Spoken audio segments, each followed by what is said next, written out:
This vehicle right here is the 2025 all-new Acura ADX. Now, the trim that I'm going to be testing today is the A-Spec Advance package. Now, it produces 190 horsepower, and we'll get into all that later. But let's talk about the exterior design. I think it looks really, really good. In fact, I don't see much of the HRV design language outside of the rear end, but if you get that dealer accessory and the spoiler there, it definitely breaks up that HRV design. I'm a big fan of it. That illuminating emblem was something I really liked, and a power tailgate is going to come standard on all ADX models. Those rims are also dealer accessories, and I really enjoy them. All in all, like I said, this thing looks like a baby MDX or a baby RDX, depending on the angle, and I don't think that's a bad thing. Now, let's talk cargo. Opening this rear hatch back here, you do get a nice amount of cargo space. I'm going to go ahead and drop the exact configurations or numbers actually in the video, but you get a nice amount of room. You also get a power tailgate, as I stated before, with auto walkaway features. Let's go into the back seat here. It was very comfortable, surprisingly. You get two USB-C ports back there. You also get an armrest with two cup holders, and you get that panoramic sunroof, which lets in a lot of light. I was very comfortable back there, and if I had to travel long distances, I would not mind. Now let's talk all things with these two screens. Yes, this is a 9-inch screen. It's a little on the smaller side, but once you start driving the vehicle, it kind of fits and you don't really mind it too much. You also get a 360-degree camera, a heated steering wheel, and this digital cockpit is standard equipment. It looks like it was lifted directly from the Integra because, well, essentially it was.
Okay, so I just got back from driving the 2025 Acura ADX, and I want to kind of give you a little bit of my thoughts, or give you some of my thoughts. So let's start with the things I really enjoyed. It's always good to start with the positive.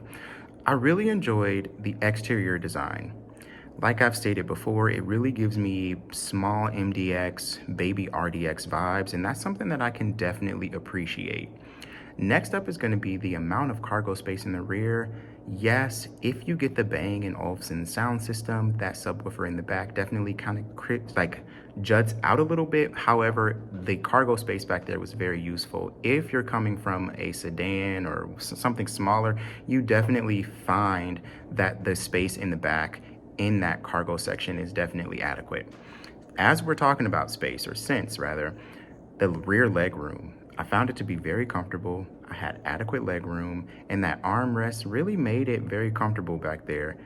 I didn't have any issues. I did not have anything that I felt like, or I couldn't find anything that I thought would be a negative. What else did I like about the vehicle? The panoramic sunroof, of course, I absolutely loved it. The cool seats, I loved those cooled seats simply because in this segment, you don't find that very often. I also enjoyed, what else did I enjoy about the interior? Yeah, it just felt very spacious. I think that's like the biggest thing that just keeps coming back to mind was how spacious it was. It was very quiet out on city streets. When I did get it up to highway speeds, I did hear a little bit more noise than I cared for. However, you can really tell that Acura took their time and put a lot of emphasis on making sure that they put sound deadening materials. And that for me really was a big plus. I really enjoyed that. The exterior design, again, loved it. I thought it looks really nice.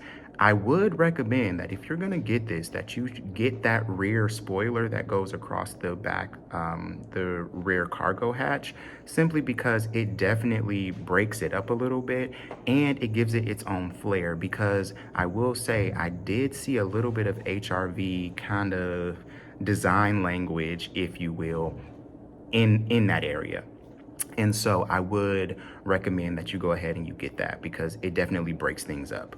Now, on to the things that I don't necessarily care for, but that I can live with. So first up is going to be the 9-inch touchscreen.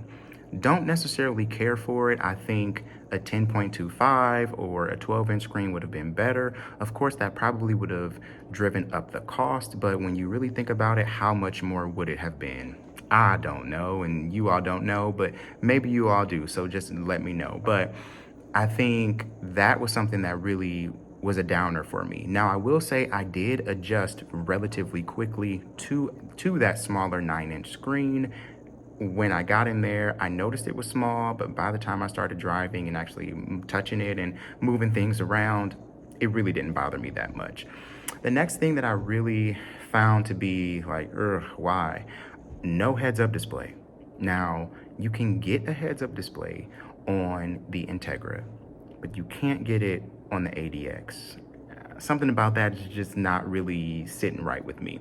I couldn't really quite pinpoint why they would have gone that route, seeing that this is the advanced package, and on the Integra, there is no advanced package. So you're offering a heads-up display on all of your other vehicles when it comes down to purchasing or buying into this advanced package, but then you don't give us that when it comes down to the smallest SUV offering within you all's lineup. And it's the newest, I'll say.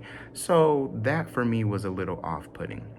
So I definitely would like to see a heads-up display. The biggest downfall for me, and it's something that I could live with, but I don't know. 190 horsepower. We have to talk about that. Where did the 10 horsepower go? Find it. We need to find it. We need to find the other 10 horsepower because the ADX is looking for it. It's longing for the additional 10 horsepower that we don't have.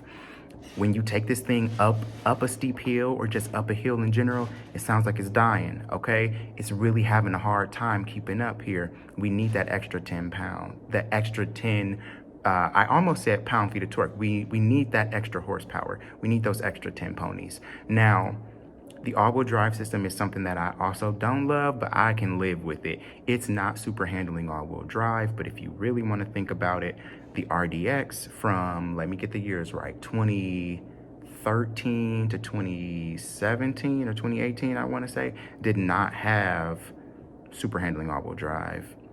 They still sold a crap load of them. They are still really good quality SUVs. At least we got all-wheel drive. So that, I can just live with it. I really can just live with it. It's not a big deal to me. Something else that I really would want would be a Type S. I think if Acura just dropped in that 10-speed and they gave us maybe 272 horsepower or something like that and slapped a Type S badge on it, people would go crazy over it. I know I would, because it's the perfect size, but that 190 horsepower, it's not cutting it. It's just not cutting it. I don't know what else to say. If I had to rate the ADX out of a 10, though, I would really give it a solid 7.5. I think it is a really great SUV. I love everything about it. The power folding mirrors, all of that. It's got a good ride. As I've stated before, it soaks up the bumps very well. It's not super harsh. Again, what's holding this vehicle back is the powertrain. 190 horsepower is just not going to be enough. I think for most people, perhaps it will be, but you could have casted a wider net. You could have caught more fish if you had at least 200 horsepower, because everything else within the segment is producing 200 horsepower or more, with the exception of the Lexus UX, which for me, I've never considered a Lexus UX when I've talked about the ADX or the X1, because the UX is small, it's cramped, and the infotainment system and the interior is not something to write home about, in my personal opinion. So I never think about that vehicle.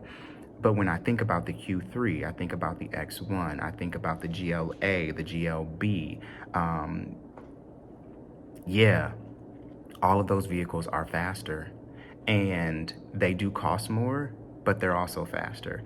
And I'll say that the vehicle that I drove stickered at around a little under 50,000, and the vehicle, the ADX that I built online, came out to be at around $50,000 as well. So if I'm gonna spend $50,000 on a subcompact SUV, I would want it to have heads-up display, and I would want it to have a lot more than just 190 horsepower.